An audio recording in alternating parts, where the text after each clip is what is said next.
যখন কিয়ামতের বড় লক্ষণগুলো একে একে প্রকাশ পাবে, তখন হঠাৎ এমন এক শব্দ শোনা যাবে যা আগে কেউ কখনো শোনেনি। সেই শব্দ সমগ্র বিশ্বকে কাঁপিয়ে দিবে। সেটি হবে সিংগায় প্রথম ফুৎকার। আপনার পায়ের নিচের পৃথিবী প্রচণ্ডভাবে কাঁপতে শুরু করবে। মাথার উপরের শান্ত নীল আকাশ ছিন্ন ভিন্ন হয়ে যাবে। হাজার হাজার বছর ধরে স্থির দাঁড়িয়ে থাকা পাহাড়গুলো মুহূর্তেই তুলোর মতো উড়তে থাকবে।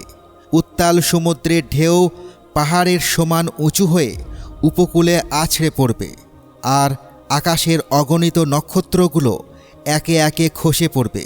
আমাদের চেনা জগতের সব কিছু সেদিন ভেঙে চুরমার হয়ে যাবে। প্রতিটি প্রাণ আতঙ্কে দিশেহারা হয়ে পড়বে। সেদিন মানুষ নিজের ভাই, মা, বাবা, স্ত্রী এবং সন্তানদের থেকে পালিয়ে বেড়াবে। প্রত্যেকে শুধু নিজের মুক্তির জন্য আমি আমি বলে চিৎকার করবে, কারণ সেদিন কেউ কারো থাকবে না। এটিই সেই প্রতিশ্রুত বিচার দিবস। আল্লাহর আদেশে মৃত্যুর ফেরেশতা তার চূড়ান্ত দায়িত্ব পালন শুরু করবেন। তিনি একে একে পৃথিবীর প্রতিটি প্রাণের আত্মা হরণ করবেন। মানুষ, পশু, জিন সবার আত্মা নেওয়ার পর সমগ্র পৃথিবী এক শীতল নিস্তব্ধতায় ডুবে যাবে।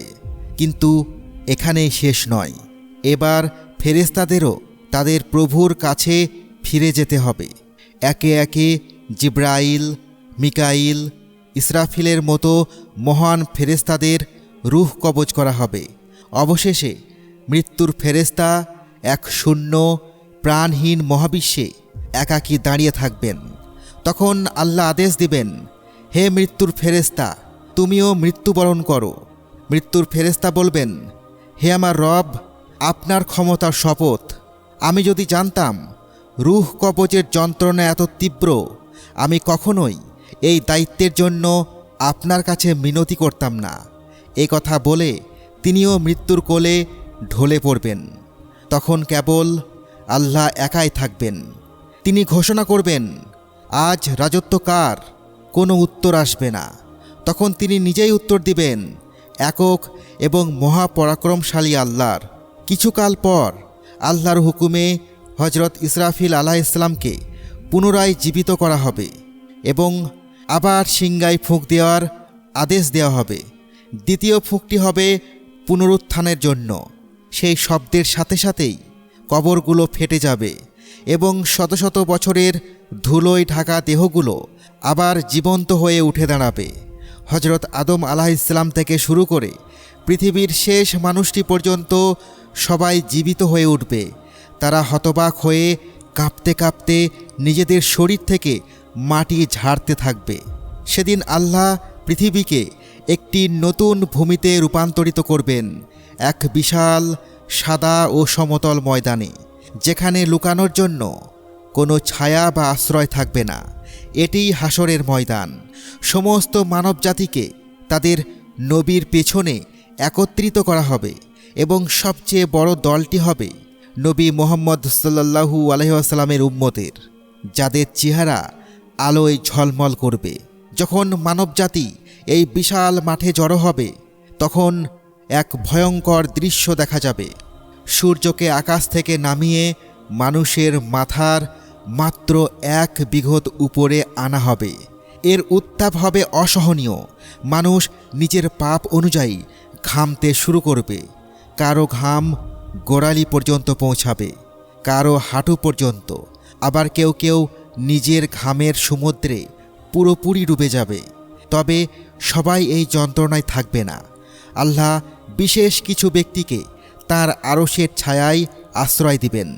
এই ভয়াবহতার মাঝেও তারা শান্ত থাকবে। এরপর ঈমানদারদেরকে হাউজে কাউসার নামক এক ঝর্ণার কাছে নিয়ে যাওয়া হবে। এর পানি হবে দুধের চেয়েও সাদা এবং মধুর চেয়েও মিষ্টি।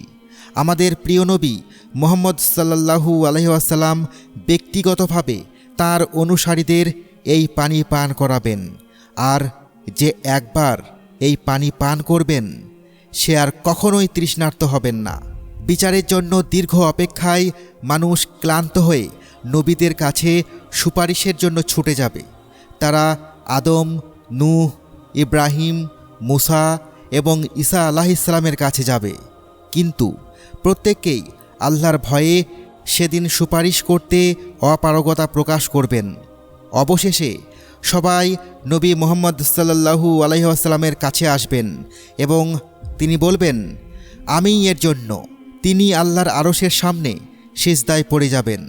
তখন আল্লাহ বলবেন, হে মুহাম্মদ, আপনার মাথা তুলুন, আপনি যা চান আপনাকে তাই দেয়া হবে।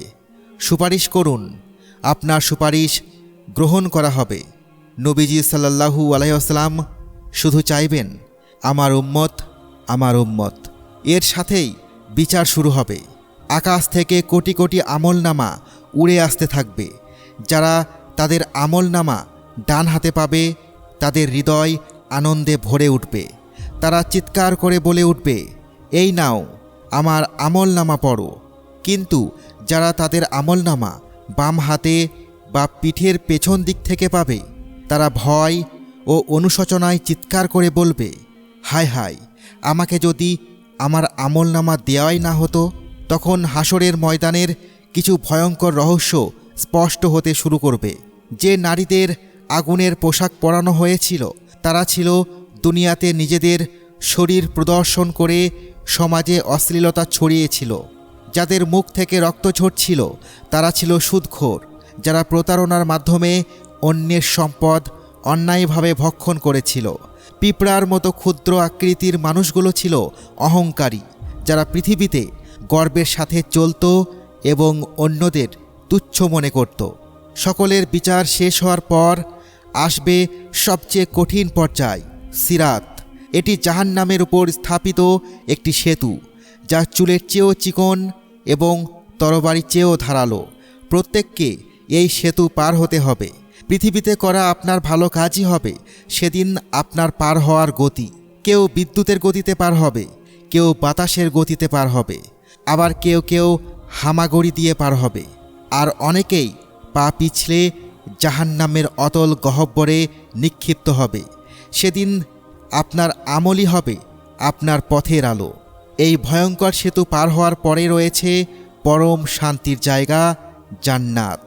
আর এই জান্নাত নিয়ে আমাদের সম্পূর্ণ এপিসোড প্লেলিস্টে দেওয়া আছে, আপনারা চাইলে সেখান থেকে দেখতে পারেন। তাহলে আজ এই পর্যন্তই। আপনারা ভালো থাকবেন, সুস্থ থাকবেন। আল্লাহ হাফেজ।